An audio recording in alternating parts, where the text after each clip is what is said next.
The Honorable Speaker, thank you very much. I want to be very, very brief. That under the Standing Order 20A5, immediately I did write to you communicating our decision to remove the Honorable Sabina Chege as the Deputy Minority Whip. We expected you to communicate the same to the House.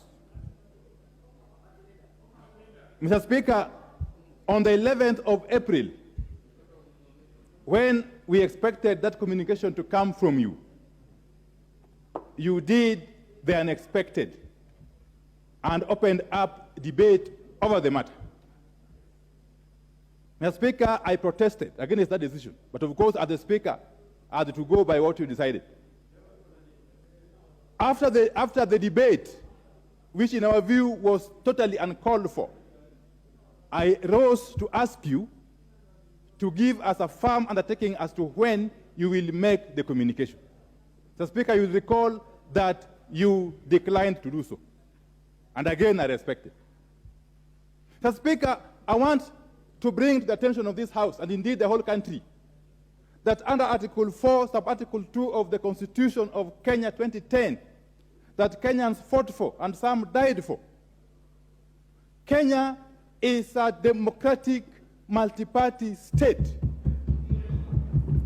governed by the principles and values under Chapter 10 of the Constitution. One of the cardinal principles of this House, one of the cardinal duties of this House is to protect multipartyism. Mr. Speaker, this House cannot be complete without the minority side. This House, under the Constitution, can only be complete with the majority and the minority sides. And therefore, the minority coalition deserves respect. We deserve respect from everybody else. It is not the duty of the majority coalition, nor is it the duty of the Speaker to decide for us who is our whip or deputy whip.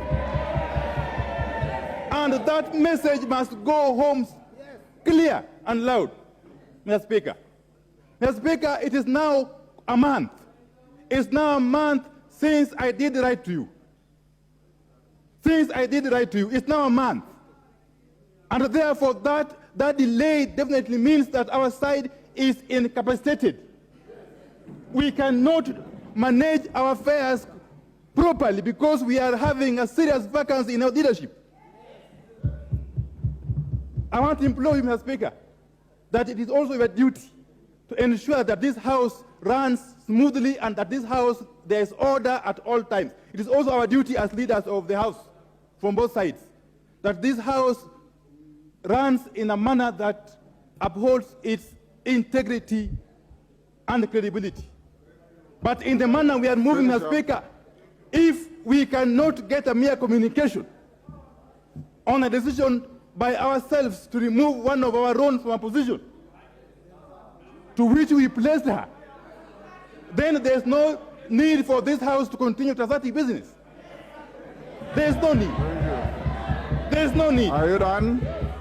Then we can as well pack up and go home, all of us. Okay. Yeah. You're finished. Order. And Mr. Speaker, You'll be heard in silence. I am not the kind of person that can easily be intimidated. You know that. Have you finished? I can never be intimidated by any person. Never. Order. Never. Oh no, Wandayi, finish up. Never. Thank it you. can never happen. And therefore, I want to say this, that Mr. Speaker, kindly give the communication now about. Thank you. You're done? Order. Order, honorable members. Order. Honorable members, order. Thank you, Honorable Minority Leader, for your very spirited statement. I agree with the facts, as you have said. You wrote to me, that is true. I brought the matter to the floor, that is true. I allowed a debate, that is true. I promised a ruling, that is true. That I didn't give a date for the ruling, that is also true. And subsequent to that, I also recall seeing you on TV, beyond the debate, talking very animatedly about the same matter which was out of order, but I didn't bring it to your attention. I have listened to you, and I want to assure you that the Speaker is not going to be part of any parochial politics. The Speaker is not going to be part of the management of any affairs of any party or any coalition, but the Speaker is also enjoined in the oath he took to protect and defend the Constitution, and will do so without any fear or favor or prejudice. The ruling that you are seeking is its final stages by the team that works with Mr. Speaker, the Office of the Clerk, and it is equally true that it will be delivered, and I can assure you that I'll deliver it tomorrow, and you will get the contents and the outcome of So let's not be unnecessarily agitated. We want to have a house run with decorum. You yourself, as the leader, has confessed on the floor that you have been away for quite some time.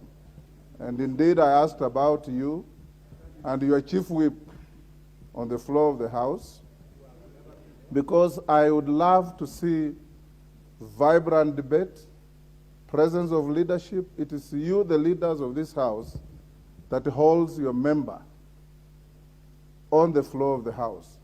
When you exit, they follow you. So I want to encourage you and your deputy, who is here more often than yourself, that we should have all of us here. And I want to encourage you, honorable members. There is a walkway out there. We have good gardens in the Parliament. We can pick it out there. Please give this House the dignity, the decorum that you carry for the people of Kenya. Because nobody out there will be impressed by you as an elected member. When you stand up and throw your arms in the air and shout at the top of your voice, you demean the very stage of this House. Honorable Wandayi, I have tremendous respect for you, and nobody will intimidate you in my presence. Yes, so don't cry about intimidations. Honorable Ichungwa, your counterpart, is not in the business of intimidating people, and I will not allow him to do so either. So it is so ordered. Order. If Wamboka, you have been a victim of Ichungwa's intimidation, you come and tell me, I'll protect you. Let's go to the next order. We are now going to question time. Order.